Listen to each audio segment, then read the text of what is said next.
السلام علیکم ورحمۃ اللہ وبرکاتہ۔ ناظرین کرام، ہندوستان میں جس شخص نے تعلیم کو نئی شکل اور اردو نثر کو نئی صورت عطا کی، اس کا نام سر سید احمد خاں ہے۔ جدید تعلیم کے محرک اور جدید اردو نثر کے بانی سر سید احمد خاں نے صرف طرز تحریر ہی نہیں بلکہ ہندوستانیوں کے طرز احساس کو بھی بدلا۔ انہوں نے سائنسی، معروضی اور منطقی طرز فکر کو فروغ دیا، عقلیت کی بنیادیں مضبوط کیں۔ ان کی تحریک نے شاعروں اور نثر نگاروں کی ایک بڑی تعداد کو متاثر کیا۔ سر سید کا شمار ہندوستان کے عظیم ریفارمرز میں ہوتا ہے۔ سید احمد کی پیدائش 17 اکتوبر 1817 میں دلی کے سید گھرانے میں ہوئی۔ ان کے والد سید متقی محمد شہنشاہ اکبر ثانی کے مشیر تھے۔ دادا سید ہادی عالمگیر شاہی دربار میں اونچے منصب پر فائز تھے اور نانا جان خواجہ فرید الدین شہنشاہ اکبر ثانی کے دربار میں وزیر تھے۔ پورا خانوادہ مغلیہ دربار سے وابستہ تھا۔ ان کی والدہ عزیز النساء نہایت مہذب خاتون تھیں۔ سر سید کی ابتدائی زندگی پر ان کی تربیت کا بہت گہرا اثر ہے۔ اپنے نانا خواجہ فرید الدین سے انہوں نے تعلیم حاصل کی اور پھر اپنے خالو مولوی خلیل اللہ کی صحبت میں عدالتی کام کاج سیکھا۔ سر سید کو پہلی ملازمت آگرہ کی عدالت میں بطور نائب منشی ملی اور پھر اپنی محنت سے ترقی پاتے رہے۔ مین پوری اور فتح پور سکری میں بھی خدمات انجام دی۔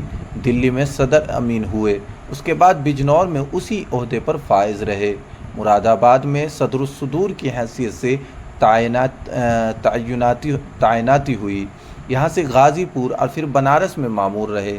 ان علاقوں میں حسن خدمات کی وجہ سے بہت مقبول رہے، جس کا اعتراف کرتے ہوئے برطانوی حکومت نے 1888 میں سر سید کا خطاب عطا کیا۔ ان علاقوں میں قیام اور قوم کی مجموعی صورتحال نے سر سید کو بے چین کر دیا۔ بغاوت اور شورش نے بھی ان کے ذہن کو بہت متاثر کیا۔ قوم کی فلاح کے لیے وہ بہت کچھ سوچنے پر مجبور ہوئے۔ اس اندھیرے میں انہیں نئی تعلیم کی روشنی ہی واحد سہارا نظر آئی، جس کے ذریعے وہ پوری قوم کو جمود سے نکال سکتے تھے۔ چنانچہ انہوں نے یہ تہیہ کیا کہ اس قوم کے ذہن سے انگریزی زبان اور مغربی علوم سے نفرت کو ختم کرنا ہوگا، تبھی ان پر بند کیے گئے سارے دروازے کھل سکتے ہیں، ورنہ یہ پوری قوم خاں سامہ اور خدمتگار بن کر رہ جائے گی۔ اسی جذبے اور مقصد کے تحت انہوں نے 1864 میں غازی پور میں سائنٹیفک سوسائٹی قائم کی۔ 1870 میں تہذیب الاخلاق جاری کیا۔ سائنٹیفک سوسائٹی کا مقصد مغربی زبانوں میں لکھی گئی کتابوں کا اردو میں ترجمہ کرنا تھا، اور تہذیب الاخلاق کی اشاعت کا مقصد عام مسلمانوں کی ذہن سازی تھا۔